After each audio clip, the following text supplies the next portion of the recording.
La France est-elle au bord du gouffre économique? Depuis plusieurs mois, tous les indicateurs clés sont au rouge. Évaluation des agences de notation baissée, endettement galopant et confiance économique en chute libre. Aujourd'hui, nous allons analyser cette situation critique et poser la question: sommes-nous face à un simple sursis ou à une véritable crise systémique? Récemment, une grande agence de notation Moody's a abaissé la note de la France à AA3, la plus gentille. Ce recul signifie que les marchés financiers perçoivent de la dette française comme plus risquée. Les conséquences? Le coût de l'emprunt pour l'État français augmente, compliquant encore davantage la gestion d'une dette déjà élevée. La Banque centrale européenne a acheté massivement des obligations françaises pour éviter une flambée des taux d'intérêt, supérieure ou égale au taux d'intérêt grec. Pourtant, cette intervention ressemble davantage à un plâtre sur une jambe de bois.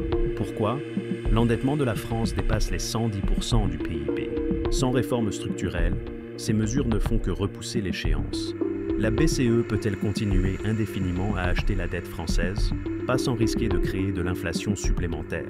Le dernier indice PMI, Purchasing Manager Index, est tombé à un niveau jamais vu depuis la crise de 2009.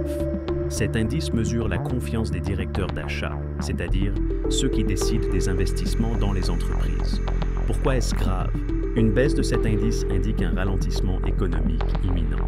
Cela affecte directement l'emploi, les salaires et donc la consommation. La consommation des ménages, moteur traditionnel de l'économie française, est en baisse. Les entreprises sont réticentes à investir dans un climat aussi incertain. Et les finances publiques? Le gouvernement semble à court de levier, coincé entre la pression des marchés et le mécontentement social.